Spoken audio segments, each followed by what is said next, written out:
Praise the lord. దేవునికి స్తోత్రం. సాటిలేని జీవము గల సర్వశక్తిమంతుడైన యేసయ్య పరిశుద్ధ నామంలో అందరికీ బ్లెస్సింగ్ బీయింగ్ క్రిస్టియన్ తరపున వందనాలు. మరి మన మెడిటేషన్స్ ఆన్ ద క్రాస్లో భాగంగా ఈరోజు ధ్యానాంశంగా మత్తయి సువార్త 26వ అధ్యాయం 31వ వచనం. అప్పుడు యేసు వారిని చూచి, ఈ రాత్రి మీరందరూ నా విషయం అభ్యంతరపడెదరు. ఏలయనగా గొర్రెల కాపరిని కొట్టుదును, మందలోని గొర్రెలు చెదిరిపోవునని వ్రాయబడి ఉన్నది కదా. అభ్యంతరములు అనే లేఖనాన్ని ధ్యానిద్దాము. మరి ఈ విశ్వాసయానంలో సేవా జీవితంలో కొనసాగించబడుతున్నప్పుడు అనేకమైన అభ్యంతరాలను ప్రతి ఒక్క క్రిస్టియన్ అలాగే దైవజనులు ఎదుర్కొనవలసి వస్తూ ఉంటుంది.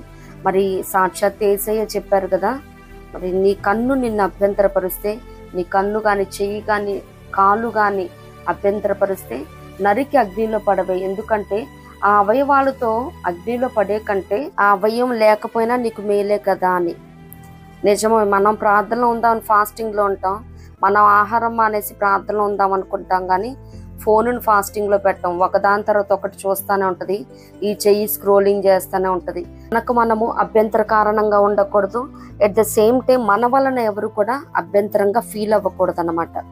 ఎందుకంటే దేవుని యొద్దకు వచ్చేవారిని ఎవరైనా అభ్యంతరపరిస్తే వాని మెడకి పెద్ద తిరుగటి రాయి కట్టుకొని లోతైన సముద్రంలో పడటం మేలని యేసయ్య చెప్తా ఉన్నారు.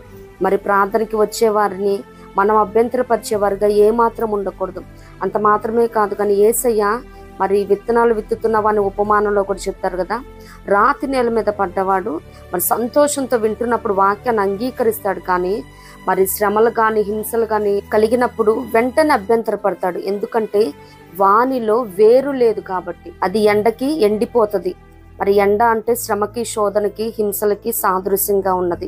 వేరు పారిన అనుభవంలోనికి అలాగే లోతైన అనుభవం ఉన్నవారు ఎవరు అభ్యంతరపరచరు. మరి యేసయ్య అంత్య దినాలలో రాకడ సూచనలు చెప్తున్నప్పుడు అంటారు కదా మత్తయి సువార్తలో, మరి అనేకులు అభ్యంతరపడి ఒకరినొకడు అప్పగించుకుంటారంట, ఒకరినొకరిని ద్వేషించుకుంటారంట. మనం సువార్త పనిలో ఉన్నప్పుడు, సేవా పరిచర్లో కొనసాగించబడుతున్నప్పుడు మరి అనేకమైన అభ్యంతరాలు వస్తూ ఉంటాయి. మరి 1 కొరింథీ 9:12 పౌలు గారు అంటారు కదా, క్రీస్తు సువార్తకు ఏ అభ్యంతరమైనను కలుగజేయకుండాన్నట్లు అన్నిటినీ సహించుచున్నాను. మరి ఇంకా ఆయన మనం కూడా అభ్యంతరాలు వస్తున్నప్పుడు వారిని డిఫెండ్ చేసుకోవటానికి మన మీద అఫెండ్ అవుతూ ఉంటారు. మనం కూడా డిఫెండ్ చేసుకోవటానికి వారి మీద అఫెండ్ అవుతూ ఉంటే మరి అభ్యంతర కారణంగా మనం ఉండకూడదు, కానీ అన్నిటినీ సహించబద్ధులమై ఉన్నాము. అభ్యంతరాలను కలుగజేసేది అపవాదేనండి. 1 దశలోనికి 2:18 ఉంటుంది కదా, పలుమార్లు మీ వద్దకు రావాలని ప్రయత్నించాను, కానీ సాతాను మమ్మును అభ్యంతరపరిచినని లేఖనాలు సెలవివ్వటం మనం చూస్తా ఉన్నమాట. ఎవరైనా అభ్యంతర కారణంగా ఉంటున్నారంటే నిత్యముగా వాడిలో దుష్టుడుండి ప్రేరేపించి మన పనిని చెడగొట్టడం కోసం, మనల్ని విశ్వాసంలో వెనక్కి లాగటం కోసం, ఎందుకు వచ్చామో ఈ సేవా పరిచర్యలోకి, నిజంగా నా జాబ్ ఏందో నా పని ఏందో నేను చేసుకుంటే పోయేది కదా, సేవ అని వచ్చాను, ఇన్ని రకాలుగా నేను అయిన వారి మధ్య నుంచి నిందలు అవమానాలు పొందుకుంటున్నాను, అనవసరంగా వచ్చానని మన చేతులతో మనమే సేవను ఆపు చేసే విధంగా కూడా దుష్టుడు ప్రేరేపిస్తాడు వారిలో నుండి. యేసయ్యను సైతం ఆయన అనేకమైన అద్భుతాలను, స్వస్థత కార్యాలను, సూచక్రియలను చేస్తే వారి బంధువులే నిజంగా ఆయన అభ్యంతర కారణంగా చూశారు. ఈయన వడ్లవాని కుమారుడు కాదా, మరియ కుమారుడు కాదా, వారి సహోదరులు సహోదరులు మనతో ఉన్నవారు కాదా అని యేసయ్య విషయంలో సైతం అభ్యంతరపడటం మనం చూస్తా ఉన్నాం. మరోవైపు మన సొంత స్థలాలలో మనం ప్రార్థనా మందిరాలు నిర్మించుకున్నా కానీ సౌండ్లు తగ్గించండి అని, లైసెన్స్ ఉందా, రిజిస్ట్రేషన్ ఉందని బయట నుంచి కూడా అభ్యంతరాలు అనేకమైనవి మనం చూస్తా ఉన్నాము. మరి ఏదేంటికి మరి పౌలు గారు చెప్తున్నట్టు క్రీస్తు సువార్త విషయమై మరి కుటుంబంలో ఏమి జ్ఞానంతో సహనంతో మనం కొనసాగించబడటమేనండి.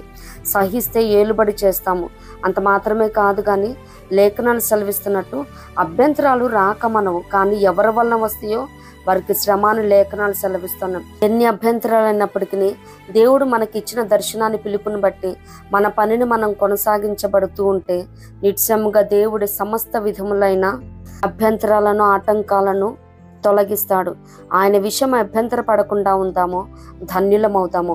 ఇట్టి కృప ప్రభు మనందరికి అనుగ్రహించునుగాక. ప్రభు కృప మనందరికి తోడైండునుగాక. ఆమేన్.